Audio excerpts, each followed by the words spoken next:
Hello friends, কেমন আছো? আশা করি ভালো আছো। অল এক্সাম জিও স্টাডি চ্যানেলে তোমাদের স্বাগতম। আমি সারোয়ার। বিভিন্ন ধরনের তথ্য নিয়ে এই চ্যানেলে আমি আলোচনা করে থাকি। চলো তাহলে আজকে শুরু করি আজকের আলোচনা। আজকে আমাদের আলোচনার বিষয় হচ্ছে জল অপচয় হচ্ছে, তার সংরক্ষণ কিভাবে আমরা করব। ধরুন,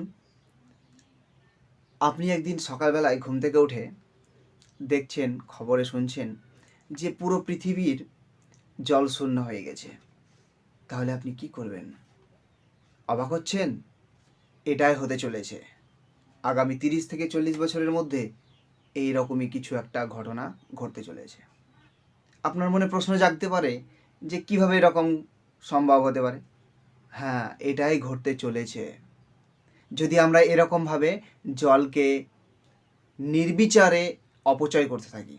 আপনারা কি জানেন যে জল আমরা ব্যবহার করি, এই জল পৃথিবীতে কত শতাংশ আছে? পৃথিবী একমাত্র গ্রহ যেখানে শুধুমাত্র জল আছে। সৌরজগতের আরও 8টি গ্রহ আছে এবং অনেক উপগ্রহ আছে। কোথাও কিন্তু জলের সন্ধান এখনও পাওয়া যায়নি। একমাত্র পৃথিবীতেই জল আছে। সমগ্র পৃথিবীর মধ্যে 3 ভাগ জল এবং 1 ভাগ স্থল। তাহলে আপনাদের মনে প্রশ্ন আসতে পারে, তাহলে 3 ভাগ জল 1 ভাগ স্থল, তাহলে জলের কেন অভাব ঘটবে? কিন্তু এই 3 ভাগ যে জল, মোট জলের 100%-এর মধ্যে 97.5%, কিন্তু সমুদ্রের লবণাক্ত জল, যেটা পানীয় জল নয়, পান করার যোগ্য নয়। বাকি যে 2.5% জল আছে সেটা হচ্ছে স্বাদু জল বা মিষ্টি জল। 2.5% যে স্বাদু জল বা মিষ্টি জল আছে, কিন্তু সমস্তটাই আমাদের পান করার যোগ্য নয়। 2.5%-কে যদি আমরা মোট জল ধরি, মোট মিষ্টি জলের মধ্যে আবার 70% জলই, মোট মিষ্টি জলের মধ্যে আবার 70% জল কিন্তু বরফ রূপে অবস্থান করে আছে বিভিন্ন পাহাড় পর্বতে। বাকি যে 30% জল আছে, মিষ্টি জলের মধ্যে যে বাকি 30% মিষ্টি জল আছে, সেই জল হলো নদীর জল, পুকুরের জল, খাল বিল, হ্রদ, জলাশয় এবং মাটির নিচের ভৌমজল রূপে অবস্থান করেছে।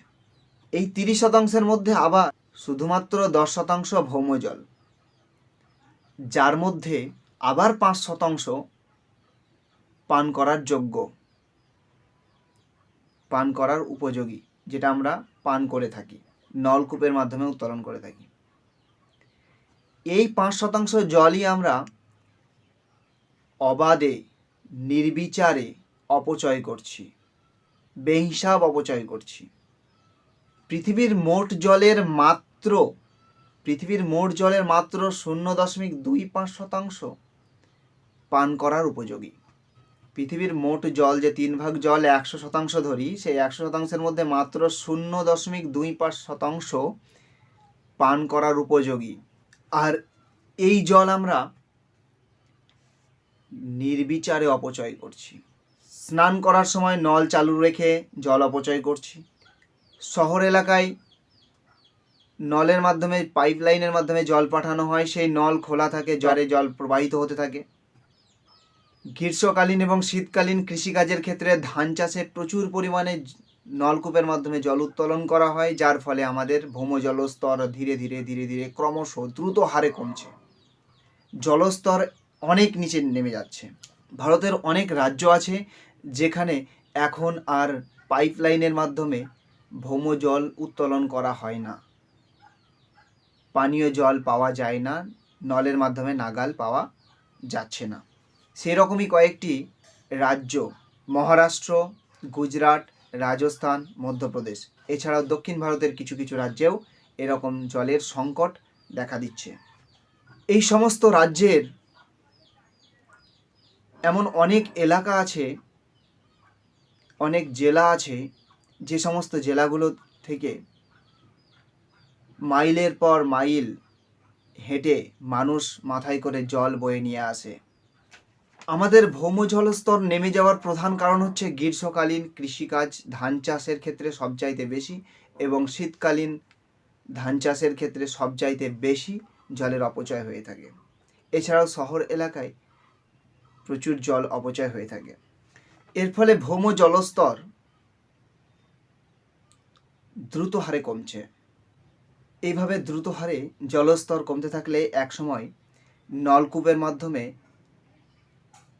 প্রচুর পরিমাণে আর্সেনিক উঠে আসবে, আর্সেনিকযুক্ত জল বেরিয়ে আসবে। এই আর্সেনিক থেকে আর্সেনিক দূষণ হয়ে মানুষ বিভিন্ন রোগে আক্রান্ত হয়ে পড়বে।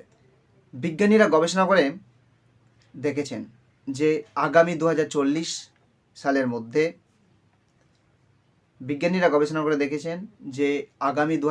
সালের মধ্যেই ভারতবর্ষের প্রায় প্রত্যেকটি রাজ্যে তীব্র জলসংকট দেখা দেবে। জলের অভাবে বিভিন্ন উদ্ভিদ, বিভিন্ন প্রাণী প্রজাতি বিলুপ্ত হয়ে পড়বে, পরিবেশের ভারসাম্য বিঘ্ন ঘটবে, মানুষ বিভিন্ন ধরনের রোগে আক্রান্ত হয়ে পড়বে, ফসলের ফলন ভালো হবে না, ফসলে বিভিন্ন কীটপতঙ্গের উপদ্রব বাড়বে। এই এত ধরনের সমস্যার সমাধান করার জন্য বিজ্ঞানীরা বিভিন্ন পরিকল্পনা করে একটি বিকল্প পথ অবলম্বন করে সরকারের কাছে আবেদন করেছেন এবং ভারত সরকার এই সমস্ত বিষয় নিয়ে চিন্তা ভাবনা করে ভবিষ্যতের জন্য একটি বিকল্প পদ্ধতি অবলম্বন করেছেন। প্রত্যেক রাজ্যে পাইপলাইনের মাধ্যমে জল পৌঁছানোর ব্যবস্থা এবং জলের অপচয় কমানোর জন্য নদীর জল বা সমুদ্রের জল রিফাইন করে পাঠানো হবে। কিছুটা হলেও কয়েক বছরে ভৌমজল স্তর বৃদ্ধি পাবে। আমরা ভারতবাসীরা কি করলে আমাদের এই জলস্তর বৃদ্ধি পাবে? চলুন দেখি।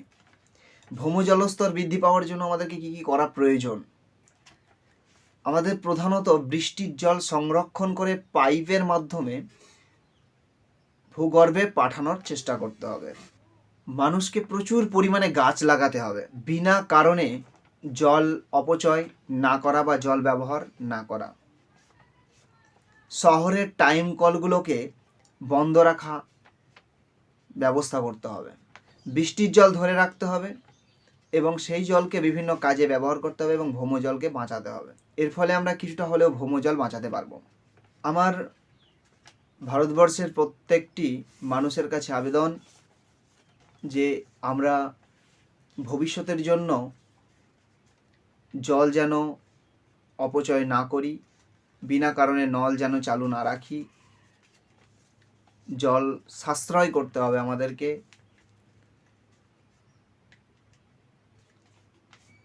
বৃষ্টির জল ধরে রাখার চেষ্টা করতে হবে। সমস্ত মানুষের কাছে আমার একটা অনুরোধ,